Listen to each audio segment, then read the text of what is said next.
क़ज़ा नमाजें अदा करने का इंतहाई आसान तरीका। रसूल अकरम सल्लल्लाहु अलैहि वसल्लम ने इरशाद फरमाया, हर इंसान पर फर्ज है कि वह अपने गुज़िश्ता ज़िंदगी की नमाजों की क़ज़ा अदा करे।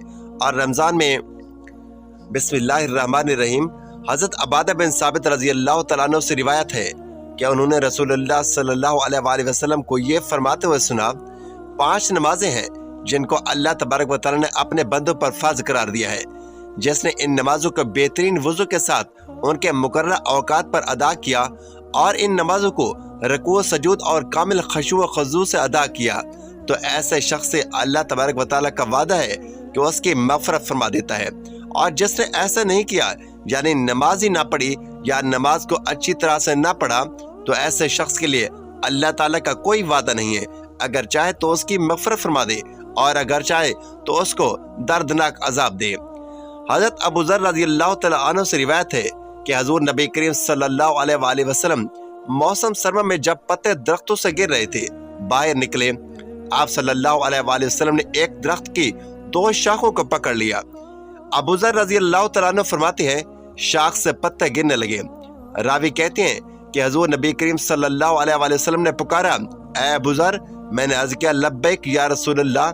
हज़ूर सल्लल्लाहु अलैहि वसल्लम ने फरमाया, मुसलमान बंदा जो नमाज इस मकसद से पढ़ता है कि उससे अल्लाह ताला की रज़ा हासिल हो जाए, तो उसके गुनाह इस तरह झड़ जाते हैं जिस तरह इस दरख्त से पत्ते झड़ रहे हैं। नमाज अदा करने की अहमियत और फजीलत का अंदाज़ा इससे लगाया जा सकता है कि कुरान मजीद में तकरीबन 700 मकामात पर नमाज का जिक्र आया है। दर्जल अहादीस मुबारका में नमाज की फजीलत बयान की गई है। बेशक जो लोग ईमान लाए और उन्होंने नेक अमाल किए और नमाज कायम रखी और ज़कात देते रहे, उनके लिए उनके रब के पास अजीम अजर है और उन पर आखिरत में ना कोई खौफ होगा और ना वो रंजीदा होंगे। नाज़रीन, आज आपके सामने नमाज से मुतल्लिक बहुत अहम मालूमात आपके सामने पेश करने जा रहे हैं। मोहतरम नाज़रीन, क़ज़ा नमाजें कैसे पढ़ें, यानी अगर किसी की बहुत ज़्यादा नमाजें क़ज़ा हो चुकी हों तो अब वो उन नमाजों को पढ़ना चाहता है, तो इन नमाजों के पढ़ने का आसान तरीका क्या है, इसी मसले को ध्यान से सुनने की ज़रूरत है। उम्मीद करते हैं कि ये वीडियो सुनकर आपको बहुत ज़्यादा फ़ायदा हासिल होगा। सबसे पहले तो ये जान लीजिए कि जिसने कभी भी नमाज ना पढ़ी हो, अब उसे तौफीक नसीब हो रही है और अगर वो इन क़ज़ा नमाजों को पढ़ना चाहता है, तो जब वो बालिग हुआ है उस वक्त से नमाजों का हिसाब लगाए। आज जितनी नमाजें उसकी क़ज़ा हो चुकी हैं, अगर वो इन तमाम नमाजों को अदा करना चाहता है लेकिन उसे बालिग होने की तारीख मुद्दत याद नहीं है, उसे मालूम नहीं है कि वो कब बालिग हुआ था, तो फुक़हा करम फरमाते हैं कि एहतियात इसी में है कि अगर औरत है तो फिर 9 साल से और अगर मर्द है तो फिर 12 साल से बलूगत का हिसाब लगाएं और फिर इसी हिसाब से जितने सालों की क़ज़ा नमाजें उसके ऊपर हैं, इन तमाम नमाजों को अदा करें। और दूसरी बात ये भी याद रखने के काबिल है कि क़ज़ा नमाज हर रोज़ की 20 रकातें होती हैं, यानी क़ज़ा नमाजों में सुन्नत और नवाफिल की क़ज़ा नहीं होती, सिर्फ फ़र्ज़ों की और वितर की ही क़ज़ा की जाएगी। यानी फजर के 2 फ़र्ज़, ज़ुहर के 4 फ़र्ज़, असर के 4 फ़र्ज़, मगरिब के 3 फ़र्ज़ और इशा के 4 फ़र्ज़ और 3 वितर, इनकी क़ज़ा की जाएगी। इसके अलावा बाकी जो सुनते हैं और नवाफिल है उनकी क़ज़ा नहीं की जाएगी। और क़ज़ा नमाज की नियत कैसे करनी है? नियत कहते हैं दिल के पुख्ता इरादे को, लेकिन अगर ज़ुबान से कहना चाहें तो फिर इस तरह से भी कह सकते हैं कि मैं नियत करता हूँ या नियत करती हूँ सबसे पहले क़ज़ा होने वाली फजर नमाज की वास्ते अल्लाह ताला के मुँह मेरा काबा की तरफ अल्लाहु अकबर, और ऐसे ही ज़ुहर का कहेंगे। सबसे पहले क़ज़ा होने वाली असर नमाज की, सबसे पहले क़ज़ा होने वाली मगरिब नमाज की, सबसे पहले क़ज़ा होने वाली इशा नमाज की और सबसे पहले क़ज़ा होने वाली वित्र की। यानी जब भी नियत करेंगे उसी वक्त यही कहेंगे कि सबसे पहले जो क़ज़ा होने वाली है, जो नमाज हम अदा कर लेते हैं वो हमारे सर से उठ जाती है, उससे हम बरी ज़ुम्मा हो जाते हैं। उसके बाद जो क़ज़ा होने वाली नमाज होती है वही हमारी सबसे पहली क़ज़ा होने वाली होती है, क्योंकि जो पहली हमारी क़ज़ा नमाज थी वो हम अदा कर चुके हैं, इससे बरी ज़ुम्मा हो चुके हैं। उसके बाद वाली फिर हमारी सबसे पहली क़ज़ा नमाज कहलाती है। इस तरीके से हम क़ज़ा नमाजें अदा करेंगे। तीसरी बात यह है कि अगर किसी की कसीर नमाजें क़ज़ा हो चुकी हैं, आप उस बारे में फुक़हा कराम बयान करते हैं कि बेहतर तो यही है कि जिस तरह नमाज पढ़ी जाती है इसी तरह मुकम्मल नमाज पढ़े। लेकिन अगर किसी की बहुत ज़्यादा नमाजें क़ज़ा हो चुकी हैं तो उसके लिए कुछ तखफीफ है। तखफीफ क्या है? سب سے پہلے تخفیف تو یہ ہے کہ رکوع میں 3 مرتبہ تسبیح پائی جاتی ہے، سبحان ربی العظیم، سبحان ربی العظیم، سبحان ربی العظیم، تو 3 مرتبہ کی جگہ 1 مرتبہ پڑھے۔ لیکن یہ بات ذہن میں رہے کہ جب وہ اچھے طریقے سے رکوع میں پہنچ جائے تو تب بھی 1 مرتبہ تسبیح پڑھنا کافی ہوگا، اور تسبیح مکمل ہو جانے کے بعد سمی اللہ لمن حمیدہ کہہ کر کھڑا ہو جائے۔ اسی طرح سجدے میں جو تسبیح پڑھی جاتی ہے، سجدے میں بھی کم از کم 3 مرتبہ تسبیح پڑھی جاتی ہے، تو سجدے میں بھی 3 مرتبہ کی جگہ 1 مرتبہ تسبیح پڑھ لے تو یہ سجدہ ہو جائے گا۔ مطلب یہ کہ ہر رکوع اور سجدے میں صرف 1 مرتبہ تسبیح پڑھ لے تو کافی ہوگی۔ ایک تو تخفیف یہ ہوئی۔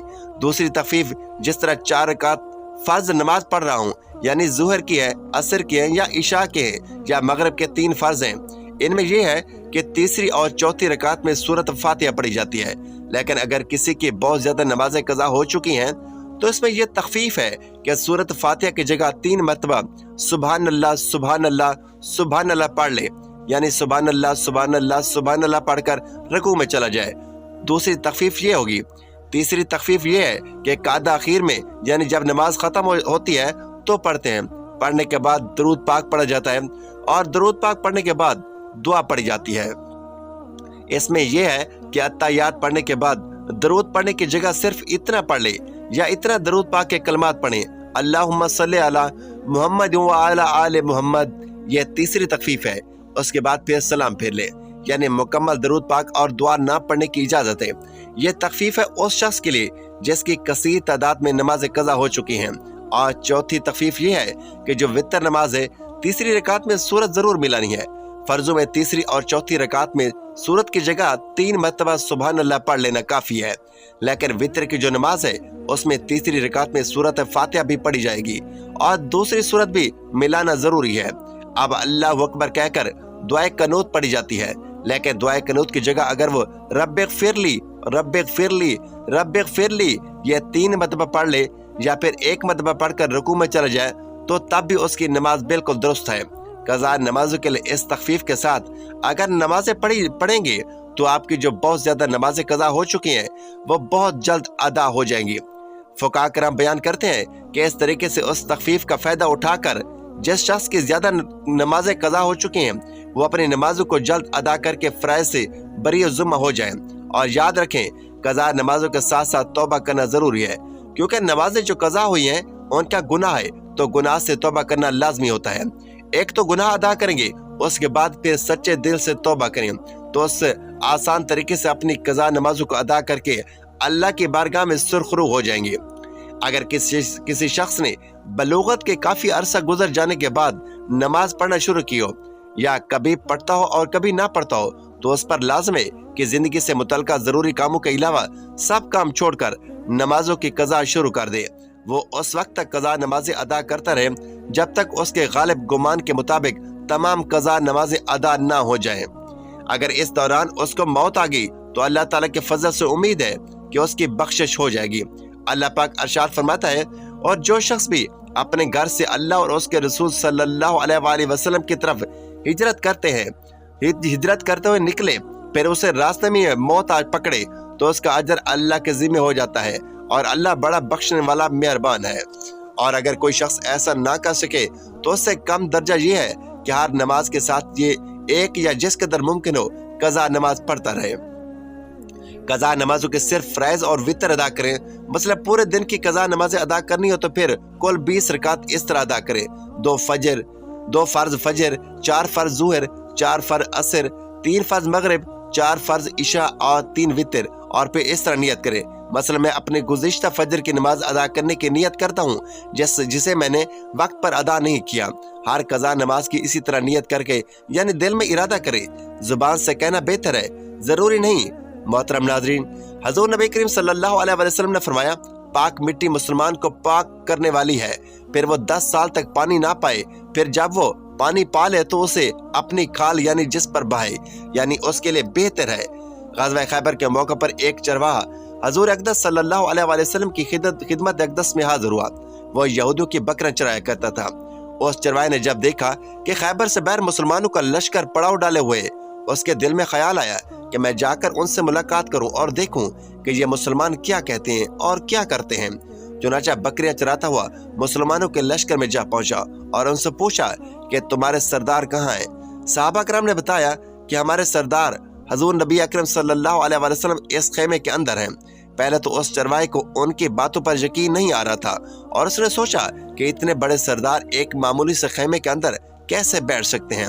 उसके ज़हन में यह था कि जब आप इतने बड़े बादशाह हैं तो बहुत ही शान और शौकत और ठाठ बाढ़ के साथ रहते होंगे, लेकिन वहाँ तो खजूर के पत्तों की चटाई से भरा हुआ खेमा था।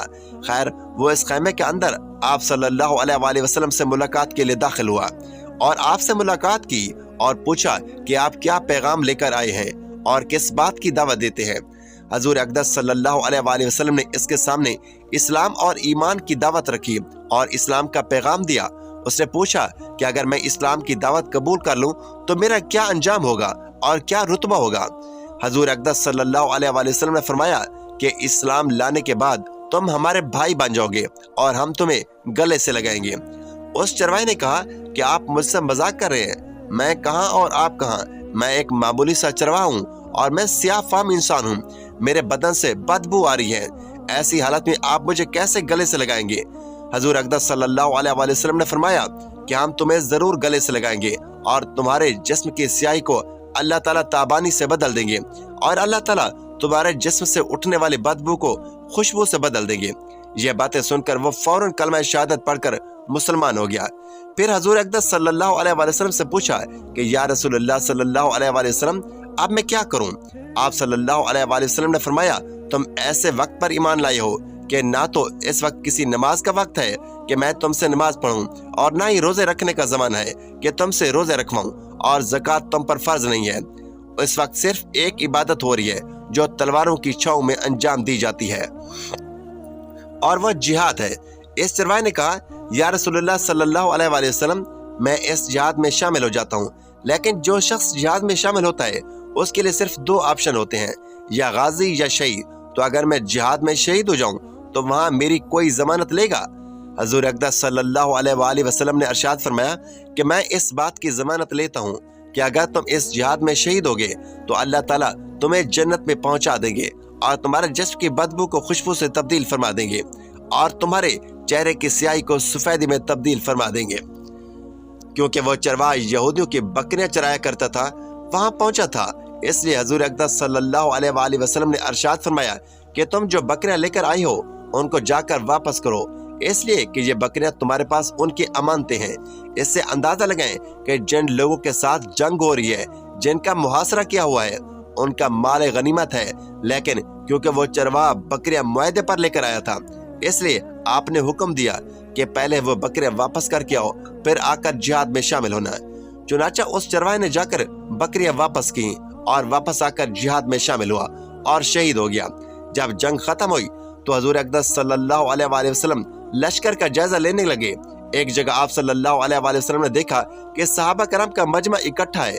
जब आप करीब पहुंचे तो उनसे पूछा कि क्या बात है। सहाबा करम ने फरमाया, या रसूलुल्लाह, जो लोग जंग में शहीद हो गए हैं उनमें से एक आदमी ऐसा भी है कि जिसको हम में से कोई नहीं पहचानता। जब आप सल्लल्लाहु अलैहि वसल्लम ने देखा तो फरमाया कि तुम इस शख्स को नहीं पहचानते, मगर मैं इसको पहचानता हूँ। यह चरवाहा है और ये वो अजीब और गरीब बंदा है जिसने अल्लाह की राह में एक भी सजदा नहीं किया, और मैं इस बात की गवाही देता हूँ कि अल्लाह ताला ने सीधा इसको जन्नतुल फिरदौस में पहुंचा दिया है, और मेरी आंखें देख रही हैं कि मलाइका इसको गुस्ल दे रहे हैं और उसकी स्याही सफेदी में तब्दील हो गई है और इसकी बदबू खुशबू से तब्दील हो गई है। नाजरीन ग्रामी, अंदाजा करें और देखें, अगर कुछ अरसा पहले चरवाहे को मौत आ जाती तो सीधा जहन्नम में चला जाता, और अब इस हालत में मौत आई है कि ईमान ला चुका है और सरकार दो आलम सल्लल्लाहु अलैहि वसल्लम का गुलाम बन चुका है। नाजरीन, नमाज की लुग़वी मानी दुआ की है, और कुरान में अल्लाह ताला इरशाद फरमाता है, ऐ पैगंबर, उन लोगों के अमवाल में से सदका वसूल करो जिसका जरिए तुम उन्हें पाक कर दोगे और उनके लिए बैसे बरकत बनोगे, और उनके लिए दुआ करो, यकीनन तुम्हारी दुआ उनके लिए सरापा तस्कीन है, और अल्लाह हर बात सुनता और सब कुछ जानता है। जबकि फरमाने नबी है, जब तुम में से किसी को दावत दी जाए तो वो इसे कबूल कर ले, फिर अगर वो रोजे से हो तो दुआ करे, और अगर रोजे से ना हो तो खाना खा ले। हशाम बिन हकम ने जाफर सादिक से सवाल किया, नमाज का क्या फलसफा है? کہ لوگوں کو کاروبار سے روک دیا جائے اور ان کے لیے زحمت کا سبب بنے۔ انہوں نے اس کے جواب میں فرمایا، نماز کے بہت سے فلسفے ہیں، انہی میں سب سے بڑا فلسفہ یہ بھی ہے کہ پہلے لوگ آزاد تھے، خدا اور رسول کی یاد سے غافل تھے اور ان کے درمیان صرف قرآن تھا۔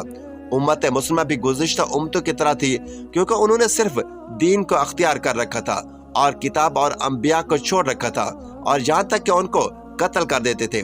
نتیجے میں ان کا دین پرانا بے روح ہو گیا اور ان لوگوں نے جہاں جانا تھا چلے گئے۔ خداوند عالم نے ارادہ کیا کہ یہ امت دین کو فراموش نہ کرے، لہٰذا اس امت مسلمہ کے اوپر نماز کو واجب کرا دیا گیا تاکہ ہر روز 5 بار دن میں حضرت صلی اللہ علیہ وسلم کو یاد کریں اور ان کا اسم گرامی زبان پر پڑھنا ہے، اور اس نماز کے ذریعے خدا کو یاد کریں تاکہ اس سے غافل نہ ہو اور خدا کو ترک نہ کر دیا جائے۔ نماز سبب بنتی ہے کہ انسان ہمیشہ خدا کی یاد میں رہے اور اسے بھولے نہیں، نافرمانی اور سرکشی نہ کرے، خشوع و خضوع اور رغبت اور شوق کے ساتھ اپنی دنیاوی اور اخروی حصے میں اضافے کا طلبگار ہو۔ اس کے علاوہ انسان نماز کے ذریعے ہمیشہ اور ہر وقت خدا کی بارگاہ میں حاضر رہے اور اس کی یاد سے سرشار رہے۔ نماز گناہوں سے روکتی ہے اور مختلف برائیوں سے منع کرتی ہے۔ سجدے کا فلسفہ غرور، تکبر، خود خواہی اور سرکشی کو خود سے دور کرنا اور خدائے وحدہ اللہ شریک کی یاد میں رہنا اور گناہوں سے دور رہنا ہے۔ آپ صلی اللہ علیہ وآلہ وسلم کی امت میں سے ہر اس شخص کے کبیرہ گناہوں کی بخشش جس نے اللہ کے ساتھ شرک نہ کیا ہوگا۔ اللہ تبارک و تعالیٰ نے ہر چیز کا حکم زمین پر وحی کے ذریعے نازل فرمایا، لیکن نماز ایک ایسا اہم فریضہ ہے اور عظیم شان تحفہ ہے کہ جس سے اللہ تعالیٰ نے وحی کے ذریعے زمین پر نہیں بلکہ پیغمبر خیر الورا کو آسمانوں کی بلندیوں پر بلا کر عطا فرمایا۔ اس واقعے سے نماز کی اہمیت و عظمت ظاہر ہوتی ہے۔ دین اسلام کے 5 اراکین میں سے نماز ایک اہم رکن ہے۔ نماز کو آنکھوں کی ٹھنڈک قرار دیا گیا ہے۔ نماز مومن بندے اور کافر میں تمیز کرتی ہے۔ نمازوں سے دلوں کو سکون و قرار حاصل ہوتا ہے۔ نماز قرب الہی کا بہت بڑا ذریعہ ہے۔ قیامت کے دن سب سے پہلا پرچہ اور لازمی سوال نماز کا کیا جائے گا۔ اس پیپر میں کامیاب ہونے والا باقی تمام امتحانی پرچوں میں بھی کامیاب قرار پائے گا۔ اس میں ناکامی پر عذاب الہی کا موجب بنے گا۔